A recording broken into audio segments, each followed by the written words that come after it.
रामनगर नगरपालिका अध्यक्ष पद पर भाजपा से मदन जोशी ने किया समर्थकों के साथ अपना नामांकन। आपको बता दें कि सोमवार को रामनगर नगरपालिका अध्यक्ष पद पर भारतीय जनता पार्टी के अधिकृत प्रत्याशी मदन जोशी ने समर्थकों के साथ अपना दमखम दिखाते हुए नामांकन पत्र दाखिल किया। इस दौरान रामनगर विधायक दीवान सिंह जिला के अलावा हवटी के कई वरिष्ठ पदाधिकारी व कार्यकर्ता मौजूद रहे। वहीं पार्टी प्रत्याशी मदन जोशी का मुख्य बाजार में कई स्थानों पर फूलमाला पहनाकर जोरदार स्वागत किया गया। भाजपा प्रत्याशी मदन जोशी ने कहा कि रामनगर में कांग्रेस की आपसी गुटबाजी के चलते पार्टी हाईकमान रामनगर में किसी भी प्रत्याशी को कांग्रेस का सिंबल नहीं दे पाई है। इससे अब स्पष्ट हो गया है कि रामनगर में कांग्रेस की हार निश्चित है और भाजपा ऐतिहासिक मतों के साथ नगरपालिका में इस बार कमल खिलाएगी।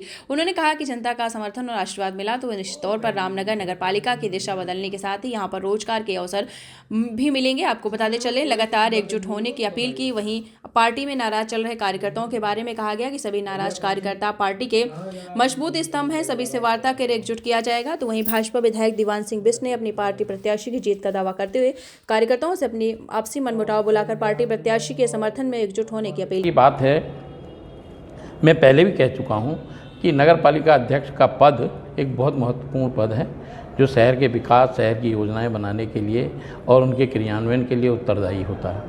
नगर पालिका एक अधिनियम बना हुआ है, उसमें नगर पालिका की ड्यूटीज हैं और उसके अलावा भी लोकहित के प्रश्न पर राज्य सरकार को चेताने का, राज्य सरकार के समक्ष प्रत्यावेदन देने का दायित्व नगर पालिका अध्यक्ष में है। रामनगर के बहुत सारे मुद्दे हैं जिसमें दो मुद्दे ज्वलंत और बहुत महत्वपूर्ण हैं।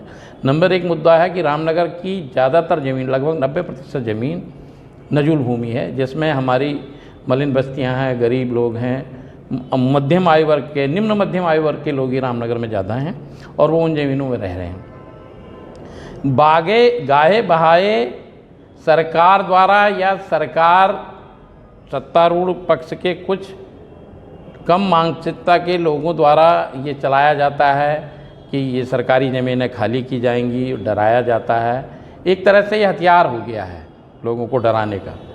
तो मेरा सबसे पहला ये विषय होगा, मांग होगी राज्य सरकार के, ये जो नजूल की फ्री होल्ड नीति है ये बहुत जटिल है और बहुत महंगे रेट्स हैं इसके लिए।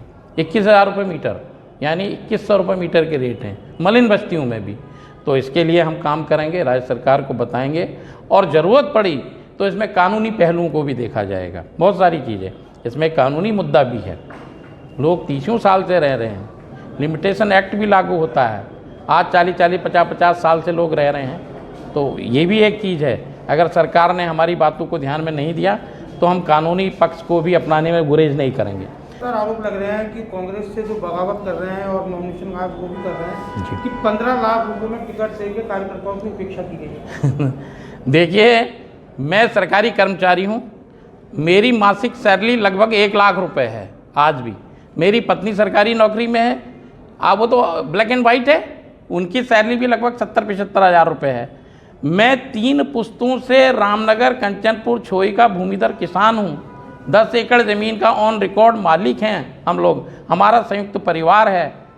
तो ना तो हमारे पास ऐसा पैसा देने को है, और अगर जो लोग आरोप लगा रहे हैं वो लोग बहुत चुनाव लड़ चुके हैं नगर पालिका के निशान पर, कांग्रेस के निशान पर नगर पालिका के चुनाव, और ये तो बहुत एक निम्न मानसिकता की बातें हैं।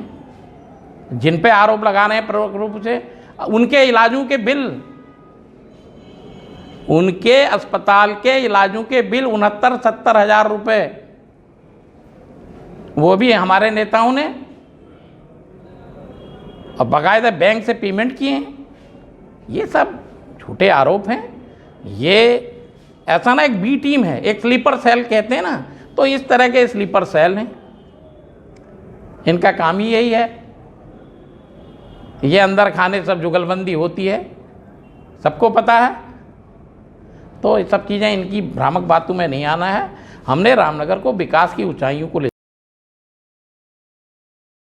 कांग्रेस ने सिंबल नहीं दिया है रामनगर में, लेकिन रामनगर में कांग्रेस ने विधान पार्टी को प्रत्याशी बनाया है, नामांकन भी दाखिल कर दिया है। किस प्रकार चुनाव की रणनीति? एक बार रिपीट करिए तो सुन नहीं पाया।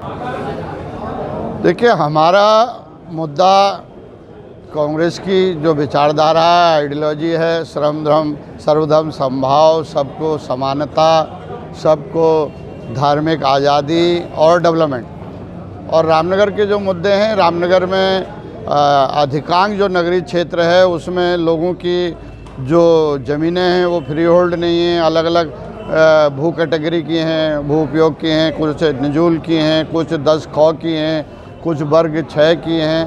तो उन सब पे जो मालिकाना हक है वो लोगों को दिया जाए। जिन लोगों पे अपने मकानों के पेपर नहीं हैं उनके पेपर ठीक कराए जाएं और उनके लिए सीवर की जो अभी तक व्यवस्था नहीं है सीवर की व्यवस्था की जाए और बिजली पानी लगातार मिले, सफाई व्यवस्था ठीक